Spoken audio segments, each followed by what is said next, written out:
Hello বন্ধুরা, ছটখাট কিচেনে আপনাদের সবাইকে স্বাগতম। আজ নতুন একটা রেসিপি নিয়ে চলে এসেছি। দেখুন, আজকে আমি বানাবো চিকেন মোগলাই রেসিপি। আশা করি আপনাদের ভালো লাগলে সাবস্ক্রাইব করবেন, লাইক করবেন, শেয়ার করবেন অ্যান্ড আশীর্বাদ করবেন। দেখুন, আমি এখানে 1 কেজি চিকেন নিয়েছি, ভালো করে ধুয়ে রেখেছি। দেখুন এখানে কী কী দিয়েছি আমি: ধনে গুঁড়ো, জিরে গুঁড়ো, গোলমরিচের গুঁড়ো, হলুদ গুঁড়ো ও নুন, স্বাদ মতো নুন দিয়েছি। সব একসাথে আমি রেখে দিলাম। এবার এটা ভালো করে ম্যারিনেট করে রাখবো। দেখুন, এইবার আমি এখানে একটা আদা রসুন পেস্ট করে রেখেছি, লঙ্কা সব একসাথে দিয়ে দিলাম। এবার দেখুন, আমি এখানে কিশমিশ নিয়েছি, 10-15 পিস কিশমিশ নিয়েছি। এটা হচ্ছে নারকেল কুচি, এটা নারকেল কোড়া নিয়েছি, কিছু নারকেল কোড়া। এখানে 11টা-12টার মতো আমি আমন্ড নিয়েছি, আর কিশমিশে সব আমি একসাথে পেস্ট করে নেবো। নারকেল, আমন্ড আর কিশমিশ এগুলো আমি সব একসাথে একটা সুন্দর মিহি পেস্ট করে নেবো। দেখুন, কিছুটা জল দিয়ে পেস্টটা করে নেবো আমি। দেখুন, এই পেস্টটা আমি করে নিয়েছি। এই পেস্ট দেখুন এইরকম হবে, যে এইরকম পেস্টটা হবে, মিহি পেস্ট। এবার আমি এই চিকেনে দিয়ে দেবো, দিয়ে ভালো করে ম্যারিনেট করে নেবো।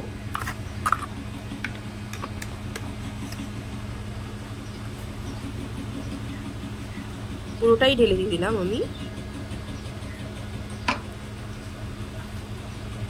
চিকেন মোগলাই রেসিপিতে মূল জিনিসটা হচ্ছে টক দই। এবার আমি টক দই দিয়ে দেবো। টক দই, নারকেল, কিশমিশ আর আমন্ড এগুলো দিতে হবে। আর দুটো 7-8টার মতো কাজু বাদাম দিয়ে দিতে হয়। একটু আমি হাফ লেবু দিয়ে দিলাম। আপনার হাতের কাছে যে কোনো লেবু দিতে পারেন, সে গন্ধরাজ হোক, পাতি হোক, দিলেই হবে। আমি এবার এটা লেবুর খোসা সমেত একসাথে ম্যারিনেট করে রেখে দেবো মিনিমাম 20 মিনিট। ভালো করে ম্যারিনেট করে রাখবো। দেখুন, আমি এইভাবে ম্যারিনেটটা করে রেখেছি। এবার আমি ঢাকা দিয়ে রেখে দেবো 20 মিনিটের জন্য।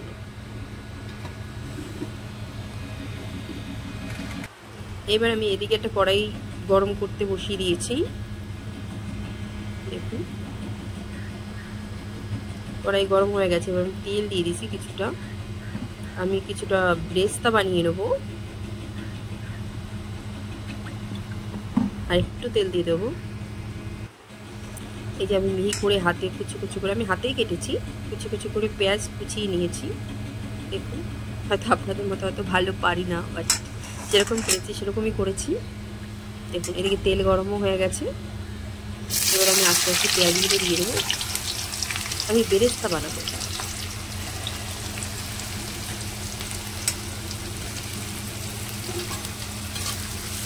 একটু নাড়িয়ে নেব।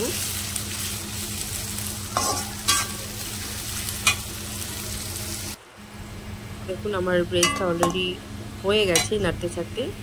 আমি কিছুটা নামিয়ে নিয়েছি। দেখুন, এই রকমটা হবে ব্রেস্তাটা। এইবার কিছুটা ব্রেস্তা আছে, এই ব্রেস্তার মধ্যেই আমি যে ম্যারিনেট করা চিকেনগুলো হচ্ছে ওটা দিয়ে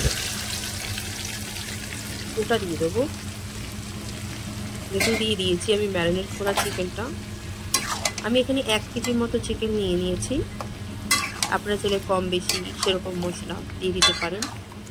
পরিমাণ মতো সব কিছু দিতে হবে। আমি কিছু ভালো করে একটু নাড়িয়ে নেব। এটা আমি এবার তুলে দেবো।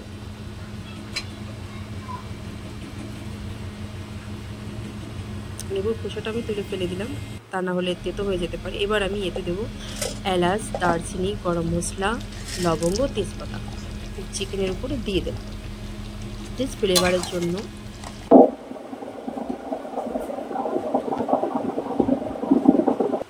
আর একটু নাড়িয়ে নেব।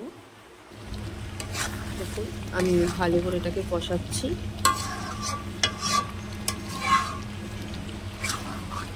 15 থেকে 20 মিনিটের মতোই এটা কষাতে হবে, কারণ ধীরে ধীরে হালকা আঁচে কষাতে হবে, কারণ এতে আমরা কোনো জল ব্যবহার করব। এবার আমি আবারও ঢেকে কষিয়ে নেব কিছুক্ষণ।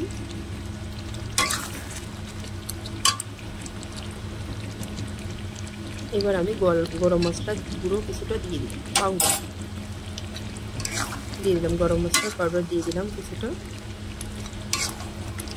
মাঝখানে আমি একটু নুনটা টেস্ট করে নিয়েছিলাম, ঠিকঠাকই আছে।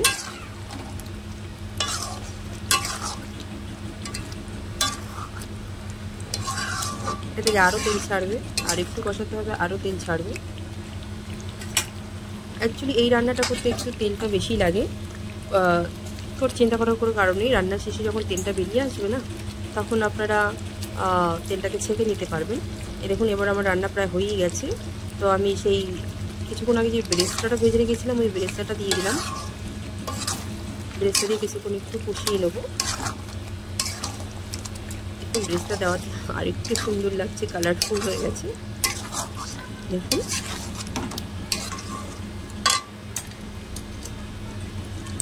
এবার আমি এখানে কিছুটা পাউডার দুধ হয় না, গুঁড়ো পাউডার দুধ, ওই গুঁড়ো দুধটা দিয়ে দিলাম 1 কাপের মতো। 1 কাপের মতো গুঁড়ো দুধটা দিলাম। এই রান্নার শেষে কিন্তু অবশ্যই আপনারা গুঁড়ো দুধটা দেবেন।